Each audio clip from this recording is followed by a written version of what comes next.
Quand j'arrive au marché central, dans les années 2000, avant 2001 quand même, je suis d'abord un simple employé, donc je fais toutes les tâches de la boutique.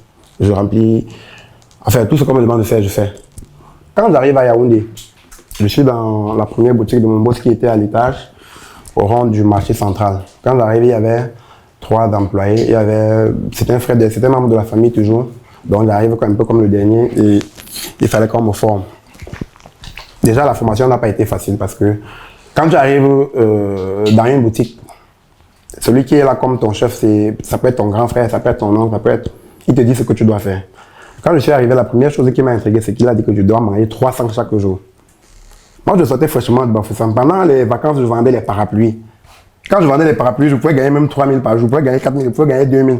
Donc, je mangeais comme je voulais. Comment je peux arriver quelque part où c'est la boutique de mon boss et ce qu'il a beaucoup là, il me demande de manger 300.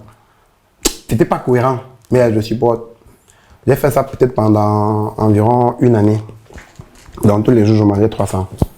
Après, le soir, me payait le taxi. Après, on a ouvert une autre boutique. C'était toujours au marché central. On m'a envoyé là-bas avec un autre grand frère. J'étais un peu son second. Donc, lui, il était le boss après lui. Bon, c'était moi parce que je connaissais à quand même faire le marché et il y a beaucoup de choses que je maîtrisais.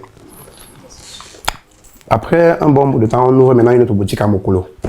Mokolo vers Sapeur, derrière Sapeur. La boutique là, c'est celle-là alors que je m'en vais pour gérer. Quand je vais à Mokolo, arrivé là-bas, le marché ne donne pas. Donc, j'ai fait environ combien de temps là-bas 3 ans. Mais le marché ne donnait pas comme au marché central. Donc là-bas, les activités n'étaient pas... C'était pas vraiment ça. Parce qu'à l'époque, le marché central était comme le point de repère de tout le monde. Quand quelqu'un voulait quelque chose de bon, il fallait qu'il aille au marché central. Et beaucoup de gens avec beaucoup d'idées négatives par rapport à Mokolo, parce qu'on disait que c'est là-bas qu'on arrache les porte-monnaies, on fait beaucoup de mauvaises trucs, beaucoup de mauvaises choses. Donc ce qui fait que là-bas, ça n'a pas été facile et on a persévéré, mais finalement, ça n'a pas donné. On a fermé la boutique de Mokolo et je suis rentré au marché central. On a ouvert une autre boutique.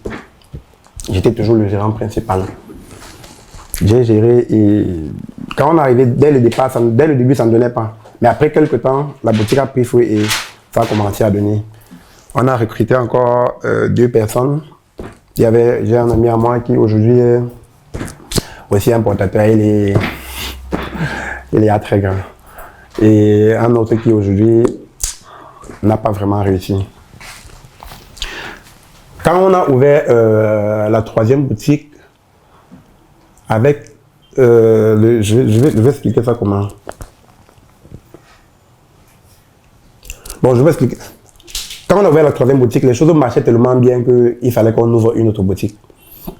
Mais malheureusement, j'ai perdu mon boss. Et il fallait qu'on me mette dans une autre boutique. Donc je devais quitter là pour aller dans une autre boutique, remplacer les grands frères qui étaient là avant moi, qui devaient maintenant aller faire pour eux. J'ai quitté de là, je suis rentré dans la 2e boutique d'auparavant. C'est là-bas que j'ai fait jusqu'en 2013. En 2013, je pensais que ça devait faire un truc comme 14 ans. C'est après les 14 ans qu'on m'a libéré. Donc on m'a donné mon capital, on m'a donné un petit capital, j'ai aussi commencé. Mais curieusement, le plus difficile, c'est quand je commence à faire mon propre marché. Parce que quand on me donne l'argent, je regarde ce que je faisais, je regarde ce que je gérais. Je me rends compte que l'argent qu'on m'a donné, c'est presque rien. Mais le point positif que j'avais, c'est que j'avais acquis beaucoup d'expérience. Donc j'avais tellement d'expérience que je pouvais me débrouiller tout seul sans problème. Donc quand on me donne l'argent, je dis okay, comment quelqu'un peut travailler longtemps comme ça et ensuite on ne lui donne pas grand chose. Non, le montant, c'est pas, je peux pas. On a augmenté les 300 déjà. Non, mais oui, j'étais gérant principal quand même. Non. J'étais gérant principal, donc je pouvais plus quand même, toi aussi. Non, ça fait m'inquiéter. Non, j'étais gérant principal. Non, en fait, là où je travaillais, c'est que tout pour l'entreprise. Donc, on est focalisé pour l'entreprise. Tu dois tout faire pour que l'entreprise soit au meilleur niveau possible. Ça veut dire quoi? Si tu dois faire l'effort que, avant de manger 100 francs, que la boutique ait gagné au moins 10 000. Tu vois pas, quand toi-même tu sors là, tu manges et que la boutique n'a rien gagné, est-ce que c'est normal? On travaille avant de manger. Si tu ne travailles pas, tu ne manges pas. Vous voyez un peu. Hein? Donc, avec cette attitude-là, on a eu toujours cette impression de vouloir toujours mettre la boutique au-dessus de tout. Parce que ça pouvait être, il y avait des moments où je tombe malade, mais je vais pas à l'hôpital parce que je sais qu'on n'est pas en train de vendre. Si on ne fait pas les profits, pourquoi est-ce que je vais à l'hôpital? Si la maladie, c'est peut-être les maux de tête, si c'est... En fait, les maladies légères, non, si ce n'est pas que le genre de palu que ça te secoue jusqu'à tu tombes. Pourquoi est-ce que tu vas aller à l'hôpital, accepter que ton patron aille dépenser de l'argent à l'hôpital? On prend d'abord le para, après, ainsi de suite. Bon, après, quand je suis quitté de là, quand on a trouvé, quand on m'a donné l'argent, il fallait qu'on trouve un emplacement. Bon, c'est là que vient le grand problème. Mon boss a essayé de trouver un emplacement. Au départ, quand il m'a dit qu'il y a un emplacement en haut là-bas, regardez, je m'en vais voir, c'est comme un kiosque. Je dis à mon boss que non, boss. Comment chercher les boutiques partout, c'est le kiosque que tu vois que je peux me donner. Il m'a dit que non, dans ça, il ne faut pas avoir les longes, il ne faut pas avoir les longes. Il dit, ok, comme le boss a parlé, je fais comment? Maintenant, quand je prends l'argent, il me dit que l'argent que j'ai, je vais quand même charger. Comme c'était une petite boutique, il sait qu'il va charger même la matière, il va même rester même dehors. Quand il prend l'argent, je fais les achats. Donc, les premiers achats que je fais pour ma boutique. Donc, je prends certaines marchandises, je mets au compteur. Ça n'a même pas pris un côté de la boutique. Tu es arrivé chez moi, tu connais ma première boutique? Non, tu ne connais pas. C'est peut-être celui qui connaît. C'est une petite boutique comme ça. Donc, tout l'argent que j'avais, quand j'ai mis les marchandises, ça n'a même pas fait un côté. Je suis resté comme ça, j'étais dépassé.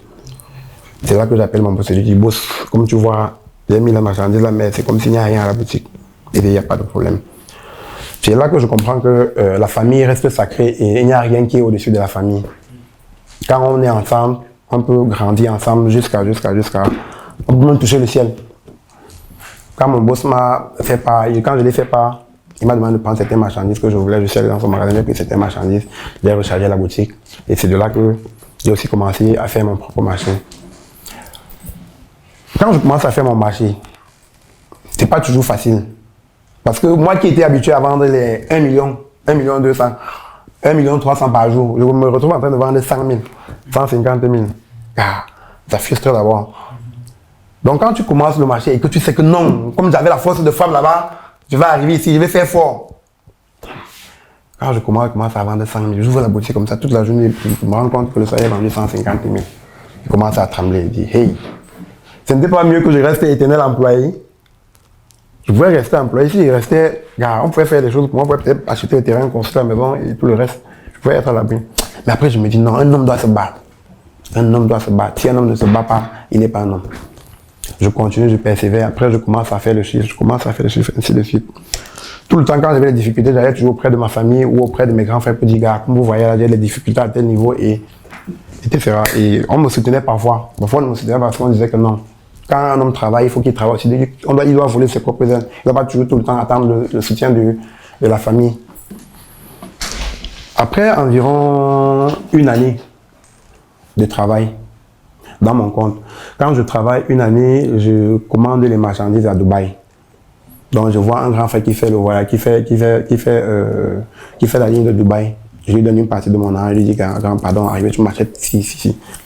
Il a voyagé avec l'argent, il a acheté. Il est revenu parce que pour faire le marché au marché central, si tu n'importes pas, tu ne peux pas être vraiment... Oui, tu ne peux pas être compétitif.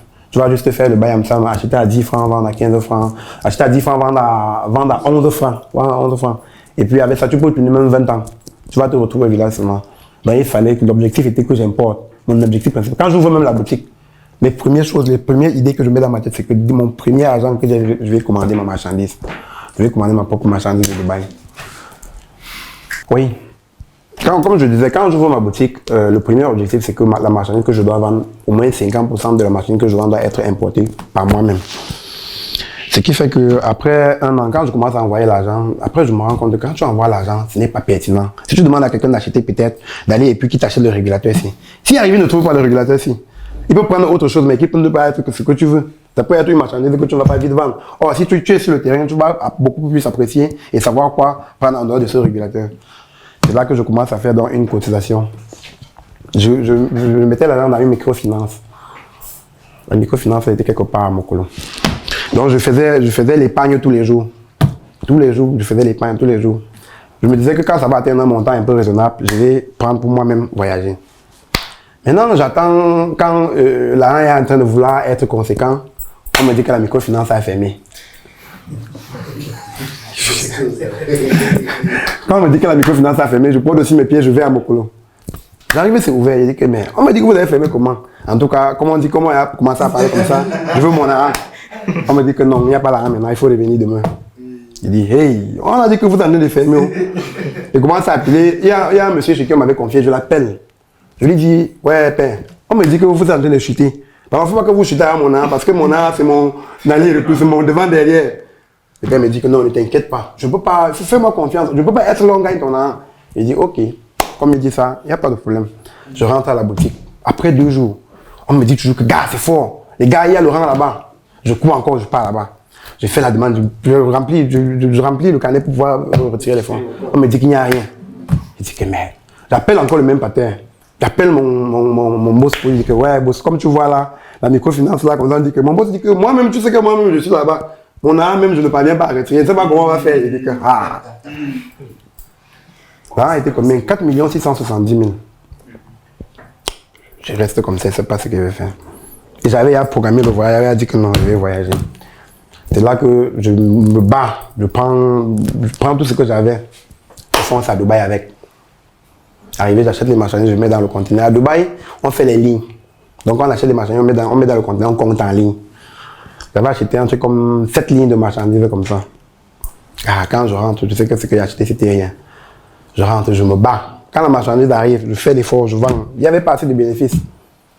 Mais avant, c'était quand même mieux que maintenant parce qu'avant, on disait qu'il n'y avait pas assez de bénéfices, mais c'était mieux que maintenant parce que maintenant, si un enfant arrive avec le même standing et les mêmes conditions que j'ai eu avant aujourd'hui, pour qu'il réussisse, il va falloir qu'il soit fort, beaucoup fort mentalement. Quand les marchandises sont venus le premier tour, j'ai vendu, il fallait que je voyage. Je suis reparti. J'ai fait environ 3 voyages à Dubaï. Après, Dubaï, ça ne donnait plus parce que tout ce qu'on achète à Dubaï, on fabrique en Chine. Et quand tu achètes à Dubaï, il n'y a que le nom qui fait que ce soit un peu plus cher. C'est le nom qui fait un peu que ça a de la valeur. Donc, comme quand le client vient, peut-être, si c'est ce régulateur, quand le client vient au marché, il demande un Lightwave. Les régulateurs Lightwave, c'est parce que, au départ, nous, on a importé les régulateurs Lightwave de Dubaï. Et les clients ont été habitués, ils ont trouvé que c'était bien. Et c'est ça qui venait au marché demander. Quand je me mets alors dans ma tête que non, il faut que j'arrête, quand je parte en Chine, pour faire la même chose. Donc, il faut que j'aille en Chine, créer ma propre marque et puis importer. Au départ, je pense que c'est une idée que j'ai seule, que c'est mon idée à moi seul. Quand je rentre de Dubaï, un grand frère à moi qui était toujours dans la même boutique avec qui on a travaillé, on me dit qu'il était en Chine, il a importé les régulateurs. Il dit que merde. Donc j'ai l'idée, je suis encore en train de réfléchir, il a importé. Ça commence à être dur. Quand je fais le voyage en Chine, parce que mon premier voyage en Chine, c'est toujours avec mon boss. Comme je vous l'ai dit, c'est la famille, et la famille est très... Chez nous, la famille est très sacrée. Donc, chez nous, on ne néglige pas la famille. Quand j'ai expliqué à mon boss, il m'a dit, il n'y a pas de problème, on va aller en Chine. Au prochain voyage, on s'est arrangé, on a voyagé ensemble. Quand nous avons voyagé, il y avait une marque qu'on commercialisait déjà, Emax. Les produits, c'est Emax. Donc, on avait la marque Emax qui était, je vais dire, la marque de majoritairement mon boss. Je suis quand même partenaire, mais pas à grande échelle. Après, il fallait que je crée ma propre marque pour vouloir vraiment toucher une grande cible. Il fallait que je crée ma propre marque. C'est là où j'ai créé la marque que vous voyez, Unel. Quand je commence avec Unel, la Chine, quand je commence, je fais les écrans plats. J'avais commandé, oui, de fabriquer les écrans plats. Et j'ai fabriqué les régulateurs. La première marchandise était les écrans plats.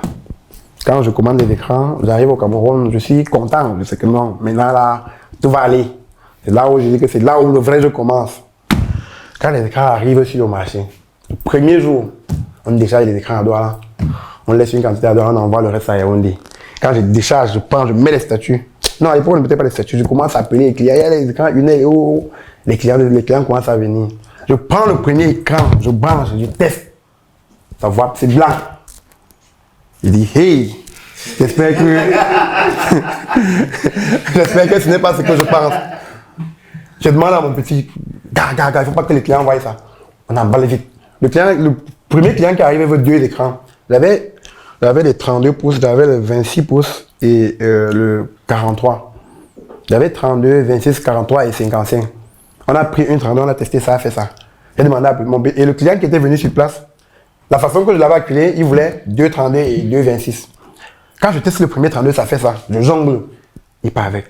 Après, j'ai dit au client que, gars, tu ne sais que moi, je ne peux pas aller en Chine, je fabrique les choses que les clients font là. Mes écrans sont de bonne qualité. J'étais encore sûr de moi. Je prends les écrans, il dit qu'on ne teste pas, on lui donne comme ça. Pour les 4 écrans, il part avec. J'appelle mon petit, il dit que, mais j'ai testé le premier écran là, ça faisait un genre. Mon petit dit que, non, ça ne peut pas quand même faire ça. Parce que quand les écrans sont arrivés, j'ai donné au technicien. J'ai demandé au technicien de démonter, vérifier si c'est vraiment ça. Le technicien a vérifié, m'a dit que non, c'est les mêmes choses que nous vendons. C'est bien sûr que ça va aller. Les écrans alors avaient un défaut de fabrication. L'afficheur les afficheurs avaient un problème. Donc quand j'ai testé les premiers écrans, quand j'ai revendu, le lendemain matin, le même client qui a pris 4 pièces est revenu avec les 4 pièces. Donc quand on ouvrait la boutique comme ça, le gars était devant la boutique. Quand je suis arrivé le matin comme ça, quand j'ai vu, j'étais... Quelqu'un peut se suicider même. Si je me suicidais même, j'allais tout perdre. J'ai vu qu'il était en noyé. Le client me dit que j'ai testé savoir que Blanc bosse. Il dit que Blanc, comment non, mon frère? Il a vendu cet écran ici hier, j'ai tout testé, c'était bon. Il dit que non. Maintenant, quand je prends l'écran, je branche, je vois que ça donne somme. Donc, ça, comme ça voyait blanc, maintenant, c'est somme. Donc, l'image est somme, la luminosité, il n'y a pas de luminosité. Il dit que, ah, mon frère, c'est un problème de réglage. Je prends la télécommande, je mets la lumière. Je mets la lumière à 100%, il dit que, pas avec. Il dit que, ouais, boss, comme c'est toi, il n'y a pas de problème, pas avec. Il part, dès qu'il arrive, il m'appelle, il me dit que, gars, maintenant, l'écran, on voit que blanc. Il dit que, ouais. Et imaginez, c'est mon premier conteneur. Et c'est la première fois que je fais un conteneur d'écran. C'était la première fois.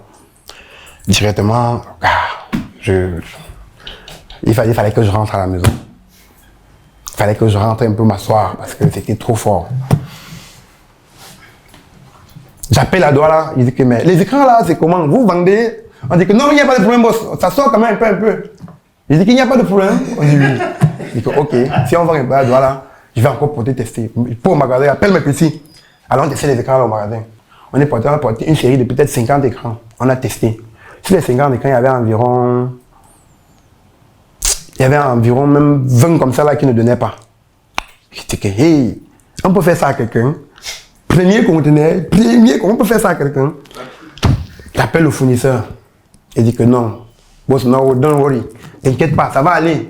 C'est juste que on a les nouveaux ingénieurs là, peut-être ils ont fait une erreur. Mais on va rechecker. Quand j'avais commandé les écrans, quand c'est arrivé, je devais recommander d'autres pour qu'il n'y ait pas pénurie sur le marché. J'arrête d'abord la commande, je l'appelle et dis que arrête d'abord la commande de la Chine. Il me dit que ok, il n'y a pas de problème. Après, maintenant, il y a le Covid qui arrive. Le fournisseur me dit que comme tu vois là, ça veut dire que c'est un défaut de fabrication. Et il faudrait que les ingénieurs viennent au Cameroun pour pouvoir trouver la solution. Après, voilà le Covid. J'attends les ingénieurs, chaque jour j'appelle. Vous allez envoyer les ingénieurs aujourd'hui? Non, la Chine est fermée. Demain, vous allez envoyer? Non, c'est fermé. Après, on dit que non, on va envoyer les ingénieurs, ils vont passer par la France. Après, on me dit qu'on a calculé le coût pour que les ingénieurs partent contenir, passer par la France. C'est trop cher. Est-ce que je vais payer le coût? Quand il demande que le coût c'est combien, on me dit que ça va donner dans les 20 quelque chose de millions. Je dis que non. C'est notre commande. Non, je peux pas prendre la charge là. Normalement, quand vous avez dit que les écrans c'est 1 an de garantie.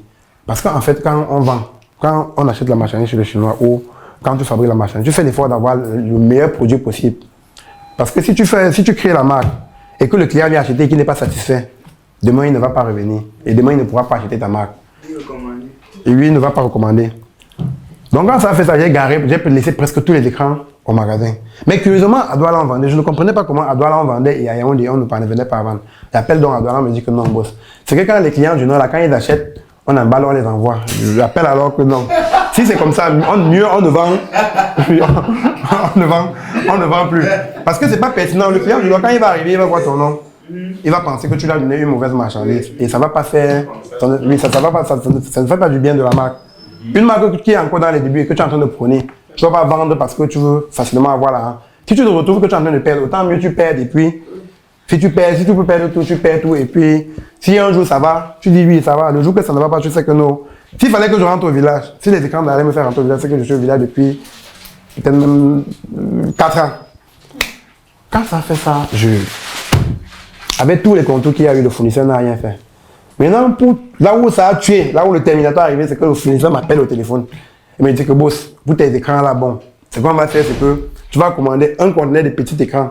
Et puis on va faire la réduction par rapport au premier conteneur. Donc on va déduire, quand les machines vont arriver au Cameroun, tu vas envoyer une partie d'argent, on va déduire un pourcentage.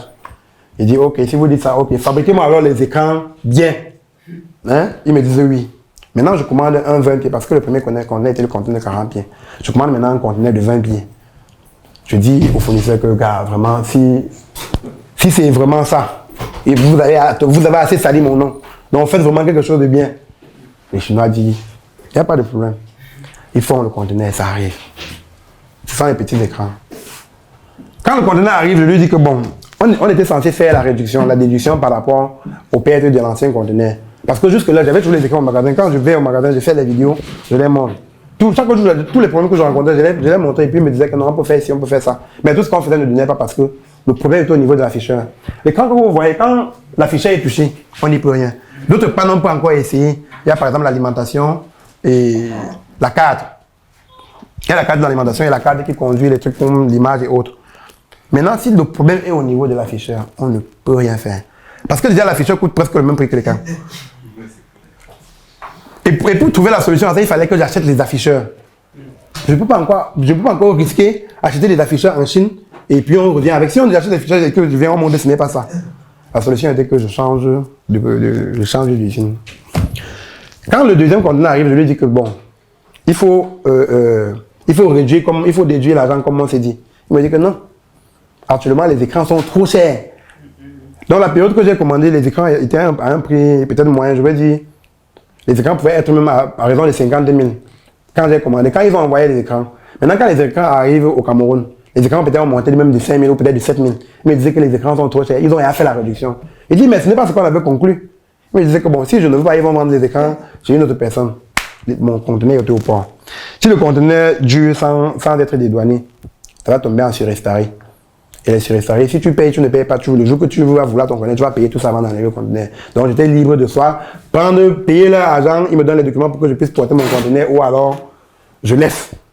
Mais en laissant mon argent chez eux. Parce que quand tu commandes la machine, tu donnes l'argent. Et si tu donnes l'argent, ce sont eux qui ont l'avantage sur toi, non? Est-ce que je vais leur laisser l'argent chez eux? J'ai donc fait ça, je laisse, je donne l'argent, je dis que ok. Comme vous avez gagné aujourd'hui, il n'y a pas de problème. Je dédouane le conteneur, j'arrive, je mets sur le marché. Je vends, ça donne un peu, ça donne un peu. Mais même le deuxième stock qu'ils m'ont envoyé n'était pas toujours bon. Donc je veux dire, le stock pouvait être à environ à 65%. Quand j'ai pris le stock là, j'ai vendu peut-être à 65%. Donc quand je vendais à un client, si le client revient que ça a un problème, je change directement. Pas demander si ça a eu un problème, si c'est tombé, non. Je change directement. Donc sur le deuxième conteneur, j'ai toujours perdu de l'argent. Après ça, quand mon premier conteneur de régulateur est arrivé, parce que après les premiers conteneurs de télé, j'ai eu les régulateurs. Quand les régulateurs sont arrivés, j'ai testé la qualité était réussie à 200%. Donc, quand je pleurais sur les télés, je souriais quand même pas avec les régulateurs. Je souriais pourquoi? Parce que c'est au moins une marchandise que j'ai commandée et que ça arrivait et que la qualité est bonne. Au moins avec ça, je pouvais convaincre les clients. Donc quand le client arrivait chez moi, tout ce que je pouvais lui dire, c'est que gars, avec les télés là, ça n'a pas marché. On va revoir ça prochainement. Mais il y a les régulateurs. C'est comme ça que je commence aussi à importer les régulateurs. Comme je fais spécialement dans l'électronique, il fallait que moi j'ai donc décidé que tous les marchandises que je vais vendre, il faut que je les fabrique à mon nom. Ce que je peux pas fabriquer à mon nom, c'est les marchandises que je ne prends pas vraiment en grande quantité. Mais il faut prendre des marchandises en grande quantité, je fabrique directement à l'usine et je fabrique à mon nom. En dehors de ça, les autres marchandises, c'est des marchandises que je peux prendre chez mon boss ou alors la marque de mon boss qui vient et que je prends ma quote-part. Avec ça, j'ai rentabilisé un peu. Jusqu'à maintenant, bon, je commence il y a quand même je suis quand même un peu debout. Parce que de maintenant jusqu'à quand j'ai commencé avec les écrans, il y a beaucoup d'écarts. Je vais dire, ça fait combien de temps? 3 ans, oui, je pense 3 ans. Nous sommes en 2022. Oui, ça fait 3 ans. De 2019 là jusqu'à maintenant, je peux dire que ça va mieux. Mais je ne peux pas dire que le travail là, je l'ai fait seul. Je ne peux pas dire que je suis arrivé où je suis aujourd'hui seul. Parce que la famille m'a beaucoup épaulé. Beaucoup. Et non loin de la famille, j'ai aussi eu à courir beaucoup de risques.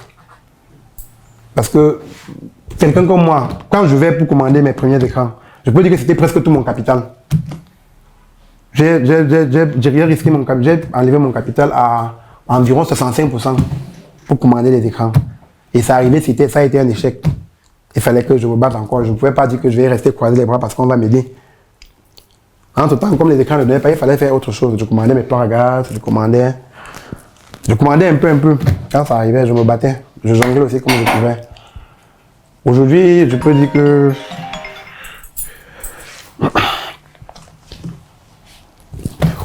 dire que je parviens à fabriquer les plans à gaz, les régulateurs, les woofers et les écrans encore. J'ai pu trouver une autre usine avec qui j'ai recommencé. Je pense que la dernière fois, je vous ai présenté les écrans que j'avais. Oui, et pour le moment, la qualité est bonne et je vends, je ne me plains pas. Parce que la qualité est vraiment bonne. Donc, avec la Chine, ce n'est jamais à 100%, mais cette fois-ci, je pense que c'est à 100%. Parce que tous les produits que j'ai sont de meilleure qualité, vraiment de qualité supérieure. Je peux vendre mes produits dans toutes les surfaces, sans avoir peur. Dans toutes les surfaces. Donc, si je reste et que pas même à Carrefour, je trouve mon régulateur là-bas, il n'y a pas de problème. Si quelqu'un achète mon régulateur, je suis sûr, il est confiant, 100% que ça va aller. Tout ce que les gens peuvent acheter sur moi maintenant, c'est sûr. Et la seule différence entre maintenant et avant, c'est qu'avant, le marché n'était pas saturé. Aujourd'hui, les Camerounais ne font presque rien en dehors du commerce. Beaucoup de gens se lancent. Quand une famille a un peu les moyens, la seule chose qu'on peut faire, soit on envoie l'enfant en Europe, soit on envoie faire le marché. Parce que c'est les seuls trucs qu'on peut faire au Cameroun.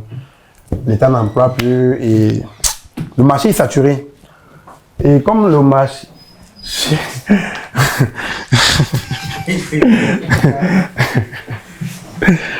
Comme le marché est saturé, on ne peut que persister en insistant sur les produits de meilleure qualité.